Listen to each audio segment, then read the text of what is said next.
Bora lá mais uma questão, o S 2024.1, questão 45. Transporte de cargas líquidas em caminhões tanques fechados exige cuidado redobrado do motorista durante a viagem. A possibilidade de tombamento do veículo, quando parcialmente cheio, deve-se à movimentação irregular do líquido dentro do compartimento de carga. A maioria dos caminhões tanque para transporte líquido apresentam escotilhas na parte superior, de modo a reduzir desperdícios. No entanto, um caminhão que transporta em sua carroceria tanques cúbicos abertos com volume Vzão, preenchidos completamente com líquido de densidade Dzinho, desperdiça parte de sua carga em virtude de seu movimento. Para um caminhão que se desloca horizontalmente com aceleração constante A, a massa de fluido desperdiçada no transporte de dois eixos tanques é emisão. Sabendo que a aceleração da gravidade local é G, a expressão para emisão é dada por. Vamos lá, vamos entender o que está acontecendo. Ele pegou e tem esses tanques aqui que são cúbicos. Então, desenhei um cubo e o cubo tem lado L. Então, beleza. Inicialmente, esse cubo, que ficou meio feio, deixa eu só dar uma ajeitada, eles estão todos preenchidos. Então, os dois cubos, eles estão todos preenchidos. Então, tem líquido aqui até em cima, está totalmente preenchido. Ok. Aí, o que está acontecendo? O caminhão passa a acelerar com uma aceleração A para a direita. Só que a gente tem que pensar que, pelo princípio da inércia, isso é equivalente ao pensar o seguinte: vou para o referencial do caminhão. Então, parei o caminhão. Ou seja, eu coloquei uma aceleração menos A no caminhão. Só que quando eu faço isso, eu tenho que botar uma aceleração menos A em todo mundo.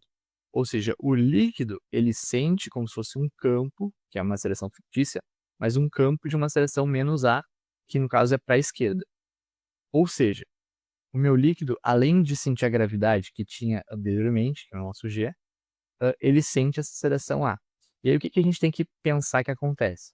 Acontece, como ele falou que aqui tá livre, né, não tem uma tampa no meu cubo, eu vou ter um derramamento de líquido porque eu vou ter uma nova superfície de inclinação. E é isso que a questão está propondo para a gente. Vou desenhar aqui como é que fica.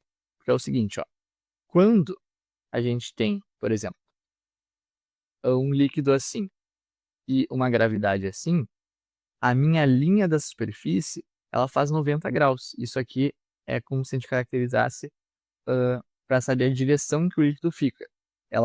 A nossa linha do líquido, ela sempre faz 90 graus com a aceleração resultante, com a gravidade aparente do meu recipiente, do meu, onde eu estou, enfim. Quando a gente coloca a aceleração menos razão para a esquerda, eu redefino para onde está a minha gravidade aparente. Ou seja, a minha gravidade aparente, ó, ela é um vetor resultante que aparece da composição desses dois. Então, a minha nova orientação do líquido, ela vai ser isso aqui, ó. Vai ser isso aqui. Ah, por quê? Porque eu tenho que pegar aquele vetor ali, ó, eu vou fazer um paralelo aqui, ó, e falar que faz 90 graus. É isso que eu estou falando. Então, com a gravidade aparente, que é esse vetor aqui que eu fiz de preto, a linha do líquido faz 90 graus. E aí, por ter essa aceleração menos A, eu tenho uma nova linha. Então, o que isso quer dizer aqui? Quer dizer que todo esse líquido aqui, ó, estava nessa parte que eu vou pintar de verde. E claro, tem a profundidade dele, que eu não estou representando, mas todo o líquido, incluindo aqui a profundidade dele, ele é derramado. Então, é derramado. Aí, o que eu quero saber é quanto eu derramo em dois tubos desses. Vamos fazer a conta aqui. Vamos lá. Beleza. Agora, o que a gente tem que entender? A gente tem que entender a relação entre G e A e essa inclinação que aconteceu no nosso tubo. Então, o seguinte, eu vou redesenhar os vetores aqui, ó. O A, ele é paralelo ao chão, no caso, menos A. E eu tenho um G, que é perpendicular ao A. Beleza. Se eu chamar esse ângulo aqui de θ, que é o ângulo entre G e a gravidade aparente, eu posso deslocar o menos A aqui para baixo, que continua valendo aqui o mesmo tamanho, e falar que a tangente de θ vale razão sobre G. Essa é a primeira relação que a gente tem, tangente de θ, razão sobre G. Perfeito. Agora, a gente vai fazer o quê? A gente vai ver onde esse θ aparece também na minha figura. Então, é o seguinte, eu vou só dar uma limpada aqui para ficar um pouco mais fácil de visualizar, que é o seguinte, ó. Aqui é 90 graus. Concordam que aqui também tem que ser 90 graus? Porque também é a linha que a gravidade aparente faz com a superfície do líquido, que foi a gente concluiu que é a definição para achar essa inclinação. Então, esse ângulo aqui, para fechar 90, tem que ser 90 menos θ. E se eu trouxer uma paralela ao chão que parte exatamente aqui, ó, eu vou achar que esse ângulo aqui também é θ. Então, esse ângulo aqui também é θ. Por consequência, o que eu sei? Essa face aqui é um triângulo, só que é um triângulo retângulo, são retas essas duas arestas. Esse ângulo aqui é o que falta, é 90 menos θ. Então, esse ângulo aqui também é θ. Beleza? Então, o ângulo que olha o quanto a altura que foi desperdiçada de líquido também é θ. Então, vamos só olhar para essa relação aqui, ó. Eu tenho que a tangente θ é A sobre G. E agora, eu vou chamar esse pedaço aqui, ó, de H. Então, H, esse tamanho aqui do líquido que foi desperdiçado, e L é a minha aresta normal do cubo. Então, a minha tangente de θ, ela também é H sobre L. Então, eu posso relacionar essas duas coisas. Posso dizer que A sobre G, razão sobre G, é igual a H sobre L. Ou seja, eu consegui já achar H em função de ALG. Então, meu H é AL sobre G. Perfeito. Aí agora vamos um pouquinho para baixo para calcular qual que é o volume que a gente está desperdiçando. Ó, eu vou redesenhar meu cubo aqui.